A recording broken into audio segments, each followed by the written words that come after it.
Welcome to all the students of Sri Siddh Vidyapith School.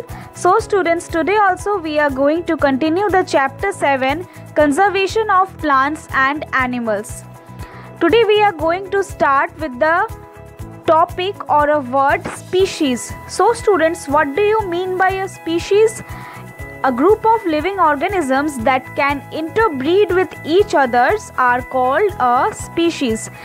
It means that only members of one species can reproduce offspring that are fertile and can give birth to the future generations. Members of a species look like each other and share many characteristics. तो species किसको बोला जाता है? एक group हो, living organisms का एक group को बोला जाता है जो कि एक साथ अपने एक दूसरे से इंटरब्रीड करके एक नए जो न्यू जनरेशन को जन्म देते हैं, एक साथ रिप्रोड्यूस करके, और जो फर्टाइल होते हैं और एक साथ फर्टिलाइजेशन का जो प्रोसेस होता है वो करके फ्यूचर जनरेशन को जन्म देते हैं. और ये जो स्पीशीज़ होते हैं इनके मेंबर्स कैसे होते हैं, इनका कैरेक्टरिस्टिक्स लगभग सेम होता है, देखने में भी एक जैसे ही होते हैं. So there are mainly three types of species. Those are endangered species, endemic species and extinct species. So first of all, what do you mean by endangered species? The species whose number diminish so much that they might face extinction or vanish off the face of the earth are known as endangered species. There can be endangered animals and as endangered plants. तो endangered species किसको बोला जाता है? जो species के जो number है धीरे धीरे घटने लग रहे हैं, जैसे कि मतलब कम होने लग रहे हैं उनके नंबर्स, और लगभग वो अर्थ से वैनिश होने की तादाद पे पहुंच चुके हैं. इन्हीं को बोले जाते हैं endangered species. What do you mean by endemic species? The species of plants and animals that are exclusively found in a particular area are called endemic to that zone, state or country. The endemic species are not found anywhere naturally. For example, endemic flora of the Panchmadi Biosphere Reserve include sal and wild mango.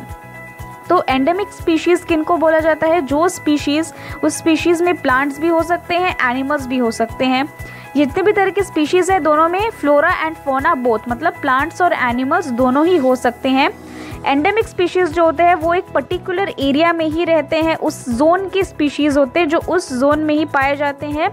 तो उस zone के अलावा वो कहीं अलग दूसरी जगह में नहीं पाए जाते हैं. तो उन्हीं स्पीशीज़ को बोला जाता है एंडेमिक स्पीशीज़. एग्जाम्पल क्या पकड़ सकते हैं? जो पंचमढ़ी बायोस्फीयर रिजर्व में मिलते हैं कुछ पेड़, जैसे कि साल पेड़, वाइल्ड मैंगो का पेड़, तो यही सारे होते हैं एंडेमिक स्पीशीज़. ये दोनों मेनली एंडेमिक स्पीशीज़ हैं.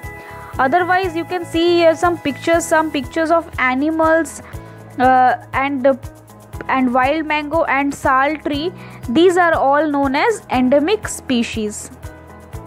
Now we are going to study about wildlife sanctuary. That what do you mean by wildlife sanctuary?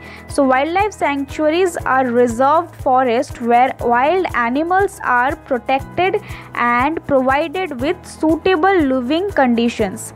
Unlike a zoo, animals in wildlife sanctuaries live in their natural habitat and free to roam anywhere as they like. तो wildlife sanctuaries क्या है? कुछ reserve forest है, जिस forest को government की ओर से reserve किया गया है, जहाँ पे वाइल्ड लाइफ्स को प्रोटेक्ट किया जाता है, वाइल्ड एनिमल्स को प्रोटेक्ट किया जाता है और उनको एक अच्छी सूटेबल जगह दी जाती है रहने के लिए. ये ज़ू नहीं है, ज़ू में जैसे कैद करके रखते हैं, लेकिन ये जो है इनको नेचुरली फ्री किया जाता है, मतलब आज़ाद करके, ताकि वो जगह घूम सके, वो उस जगह में वो रह सके अच्छी तरीके से, उसको आज़ादी भी मिलती है और साथ साथ में उनको रहने की जगह भी दी जाती है और प्रोटेक्शन भी दिया जाता है. तो उसी जगह को बोलते हैं wild life sanctuary. People living in wild life sanctuaries can graze livestock and collect firewood और मेडिसिनल प्लांट्स. तो कोई पीपल जो वाइल्ड लाइफ सेंचुरीज में रहते हैं, ज़्यादातर आदिवासी लोग रहते हैं, जिनको पहले से ही उनका जो रहन सहन है वो फॉरेस्ट में होता आया है, तो उनको एक पर्टिकुलर परमिशन दी जाती है कि आप वहाँ पे ग्रेजिंग कर सकते हैं, और या फिर आप कुछ मेडिसिनल प्लांट्स यूज़ कर सकते हैं और कुछ फायरवुड्स आप कलेक्ट कर सकते हैं। इसके अलावा some activities they are prohibited in which wildlife sanctuaries includes। तो इसके अलावा कुछ चीज़ें बैंड किए गए हैं, जैसे कि वहाँ पे वो नहीं कर सकते हैं, क्या है, किलिंग एनिमल्स, मतलब किसी एनिमल्स को वो मार नहीं सकते हैं। कैप्चरिंग एनिमल्स, मतलब कोई एनिमल्स को पकड़ के बंद करके कैद करके नहीं रख सकते हैं।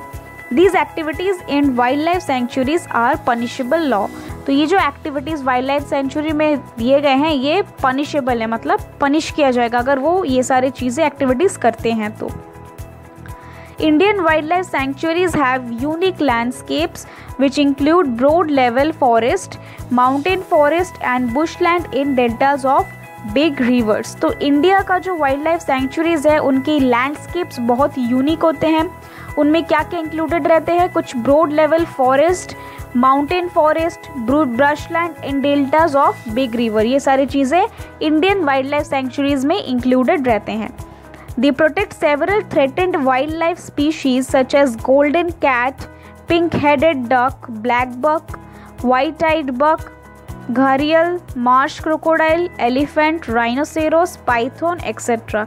तो वो क्या प्रोटेक्ट करते हैं, कुछ वाइल्ड लाइफ स्पीशीज़ जिनको थ्रेटन है, मतलब वो या तो फिर एंडेंजर्ड की तादाद में पहुंच गए हैं, उनका जो नंबर है, उनकी संख्या धीरे धीरे घटती आ रही है, तो उनको प्रोटेक्ट किया जाता है वहाँ पे। और उस एनिमल्स में क्या क्या इंक्लूडेड है, ये सारे एनिमल्स वहाँ पे इंक्लूडेड है जिनको वो प्रोटेक्ट करते हैं। Unfortunately, people encroach upon the land of these protected areas and destroy them. There are 543 wildlife sanctuaries in India, which include as many as 50 tiger reserves, which focus on the conservation of the tiger। तो unfortunately क्या होता है कि कुछ लोग जो होते हैं वो क्या कर रहे हैं, फॉरेस्ट को काट दे रहे हैं, उसको डिस्ट्रॉय करके वहाँ पे अपना कुछ इन पर्सनल कामों में लगा रहे हैं, प्राइवेट कामों में लगा रहे हैं, तो जो बिल्कुल गलत है। और लगभग हमारे वाइल्ड लाइफ सेंचुरीज़ कितने लगभग है, लगभग 543 वाइल्ड लाइफ सेंचुरीज़ है इंडिया में, जिसमें लगभग उनसे 50 तो क्या है, 50 क्या है, टाइगर रिजर्व्स है। मतलब 543 टोटल वाइल्ड लाइफ सेंचुरीज है जिसमें से only 50 only tiger reserves which were present in India, okay, for the conservation of tiger। तो कुछ 50 टाइगर रिजर्व्स है जहाँ पे टाइगर्स को प्रोटेक्ट किया जा रहा है। The tiger reserves work under project tiger. तो जो टाइगर रिजर्व्स है वो किसके अंडर में काम कर रहे हैं, एक प्रोजेक्ट बनाया गया है गवर्नमेंट की तरफ से जिसका नाम दिया गया है प्रोजेक्ट टाइगर, यानी टाइगर्स को प्रोटेक्ट करना। Jim Corbett was the first tiger reserve in India. It is situated in Uttarakhand and is also the oldest national park in India. Okay. Now, what do you mean by Project Tiger? तो ये जो Project Tiger government की ओर से दिया गया है ये project, तो इसका थोड़ा मतलब जानते हैं चलिए। Project Tiger is a government initiative to protect tigers. Its objective was to ensure the survival and maintenance of the population of tigers in India. Similarly, some of these wildlife sanctuaries are called bird sanctuaries as they focus on protective birds. Keoladeo National Park, for example, was a bird sanctuary before it attained the national park status. Some national parks focus on conserving a particular species, for example, Javai leopard sanctuary which is in Rajasthan. तो project tiger ये government की तरफ से एक initiative है किसको protect करने के लिए, टाइगर्स को प्रोटेक्ट करने के लिए, टाइगर्स के सर्वाइवल के लिए, टाइगर्स के मेंटेनेंस के लिए, उनका जो पॉपुलेशन का जो मेंटेनेंस है उसको ऑब्जेक्टिव, मतलब उसको ऑब्जेक्टिव करके उसकी इनिशिएटिव लेके गवर्नमेंट ने ये प्रोजेक्ट बनाए हैं। और इसी तरीके से कुछ वाइल्ड लाइफ सेंचुरीज ऐसे भी हैं जहाँ पे सिर्फ बर्ड्स को प्रोटेक्ट किया जाता है, उनके ऊपर फोकस दिया जाता है कि बर्ड ज़्यादा से ज़्यादा ज़िंदा रहें, उनकी ब्रीड्स ज़िंदा रहें ताकि वो एक्सटिंक्ट ना हो जाए और एंडेंजर्ड ना हो जाए। क्यूलाडियो नेशनल पार्क जैसे कि एक बर्ड सेंचुरी है, जब तक बर्ड सेंचुरी था लेकिन अभी उसको एक नेशनल पार्क का स्टेटस दिया गया है। और कुछ नेशनल पार्क्स जो पर्टिकुलर स्पीशीज़ को कंजर्व करने के लिए, प्रिजर्व करने के लिए, उनको बचाने के लिए बनाए गए हैं, जैसे कि जवाई लेपर्ड एक सेंचुरी है जहाँ पे राजस्थान में है ये एक सेंचुरी जहाँ पे लेपर्ड्स को प्रोटेक्ट किया जाता है। Now what do you mean by national park? So national parks are large forest reserves that attempt to preserve the entire ecosystems within the area, including the landscape, flora, fauna and historic objects of the area. तो national park क्या है? एक बड़ा सा forest reserve को बोल सकते हैं, मतलब एक बड़ा सा फॉरेस्ट का एरिया पूरा को नेशनल पार्क बना दिया गया है, जिसका काम क्या है, जिसको किस लिए बनाया गया है, ताकि वो उस जगह का पूरा इकोसिस्टम, यानी जिसमें क्या क्या इंक्लूडेड है, लैंडस्केप, फ्लोरा मतलब पेड़ पौधे, एनिमल्स, कुछ हिस्टोरिक ऑब्जेक्ट्स जो भी हैं, उस एरिया के पूरे इकोसिस्टम को प्रिजर्व किया जाता है और उसी को बोलते हैं national parks. Satpura national park is the first reserve forest of India. Within this forest, you can find the finest Indian teak as well as rock shelters which are evidence of the prehistoric human life in the area. So, एक Satpura national park जो है वो पहला reserve forest है हमारे India में, और उस फॉरेस्ट में हम लोगों को बहुत सारे इकोसिस्टम के बहुत सारे इंक्लूडिंग फ्लोरा, फौना, बहुत सारे हिस्टोरिक ऑब्जेक्ट्स भी देखने को मिलते हैं जिनको अभी तक प्रोटेक्ट किया गया है, वहाँ पे प्रिजर्व करके रखा गया है, उनको प्रोटेक्शन दिया जा रहा है। और वहाँ पे हम लोगों को कुछ एविडेंस भी मिलेंगे, कुछ रॉक शेल्टर्स में कुछ तस्वीरें बनाए हुए मिलेंगे जो यही कह रही होंगी कि ये पहले जो हिस्टोरिक में जो लोग रहते थे वो कैसे होते थे, क्या करते थे, उनके कुछ एविडेंस भी हम लोगों को मिले होंगे। So here you can see the picture. There are total 55 rock shelters in Panchmadi Biosphere Reserve, which also feature rock paintings depicting figures of men fighting with animals, hunting scenes, dancing and playing musical instruments. Okay. So students, यहाँ पे जैसे आपको picture में दिया गया है ऐसे ही कुछ 55 रॉक शेल्टर्स है पचमढ़ी बायोस्फीयर रिजर्व में, जहाँ पे आपको रॉक पेंटिंग्स देखने को मिलेंगे, कुछ फिगर्स मिलेंगे, कुछ मेंस लोग मतलब कुछ आदमी लोग फाइट कर रहे हैं एनिमल्स के साथ, हंटिंग का कुछ सीन देखने को मिलेगा, वो लोग बना के वैसे रखे हैं, डांस कर रहे हैं, म्यूज़िकल इंस्ट्रूमेंट्स बजा रहे हैं, तो यही सब आपको वहाँ पे देखने को मिलेगा। तो इन्हीं सबको बोला जाता है national park. So national parks in India. So there are 104 national parks in India.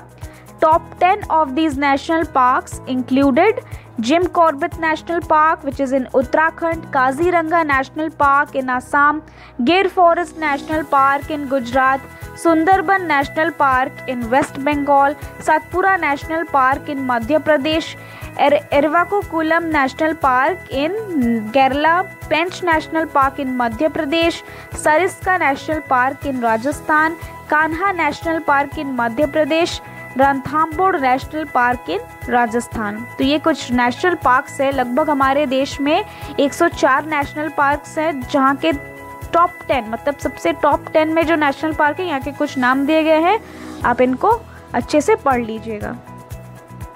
Now there are some questions that why do animals become extinct? तो हमने पढ़ा था 3 टाइप्स के एनिमल्स होते हैं, हमने पढ़ा एंडेंजर्ड है और हमने एंडेमिक पढ़ा। तो अभी एक्सटिंक्ट एनिमल्स जो बिल्कुल लुप्त हो चुके हैं, जैसे कि डायनासोर्स, वो एक्सटिंक्ट एनिमल्स में आते हैं क्योंकि वो हमें और दिखाई नहीं देते हैं, वो पूरे लुप्त हो चुके हैं। So the disturbances in the natural habitat of animals make it difficult for them to survive and hence become extinct. So for example, dinosaurs become extinct thousands of years ago. तो ये जो एनिमल है जैसे कि dinosaur, ये क्यों extinct हो गया, मतलब क्यों और दिखाई नहीं पड़ रहा है, क्यों लुप्त हो गया? क्योंकि नेचुरल हैबिटेट में कुछ डिस्टर्बेंस की वजह से उन एनिमल्स को दिक्कत आ गई, अपने सर्वाइव करने में दिक्कत आ गई और इसीलिए वो एक्सटिंक्ट हो गए, जैसे कि डायनासोर्स। और भी ऐसे बहुत सारे एनिमल्स हैं जो एक्सटिंक्ट हो गए हैं। तो मेनली आप एग्जाम्पल में डायनासोर ही फिलहाल पकड़ के चलिए। So second question is why do we need to conserve animals. तो हम लोगों को एनिमल्स को क्यों कंजर्व करना चाहिए? Because animals such as lizard, snakes, owls and bats play a particular role in an ecosystem and help in maintaining its balance. They form part of food chains and food webs. We need to conserve different life forms to make sure that the natural balance does not get disturbed. तो हमको animals को इसीलिए conserve करके रखना चाहिए क्योंकि वो बहुत ही एक बड़ा पर्टिकुलर इम्पोर्टेंट रोल प्ले करते हैं इकोसिस्टम में और मेंटेन करते हैं एक बैलेंस में। Food chain, food web, I hope you आप पढ़े ही होंगे क्योंकि हर एक जो भी इकोसिस्टम में जितने भी सारे लिविंग ऑर्गेनिजम्स हैं, हम हर एक दूसरे के ऊपर डिपेंड हैं। जैसे कि प्लांट्स के ऊपर डिपेंड है कुछ हार्वीवोर्स जो सिर्फ प्लांट्स खाते हैं, तो हार्वीवोर्स के ऊपर डिपेंडेंट कुछ कार्निवोर्स के डिपेंडेंट है कुछ ओमनीवोर्स। तो इसी तरीके से हम एक दूसरे पर डिपेंड है, जो कि फूड चेन और फूड वेब में हम लोगों का एक बहुत बड़ा रोल प्ले करते हैं with included animals and plants. तो हम लोगों को ये जो कंजर्व करना चाहिए ये सारे लाइफ फॉर्म्स, ताकि हमारा जो ये एनवायरनमेंट का बैलेंस बिगड़ ना जाए और डिस्टर्ब ना हो जाए। The third question is, what do we mean by an ecosystem? An ecosystem refers to the living organisms and non-living components of a place, including plants, animals, microorganisms, climate, soil, river deltas, etc. Okay, so students, the remaining part we will do in the next class. Till then, write all the notes in your fair copy, learn the notes and read the chapter carefully to understand properly. And students, for homework, do exercise question number 1 and 11 with the help of these notes, or you can take the help of your book also. Okay, we will meet soon in the next class with the remaining part of this chapter. Thank you, students.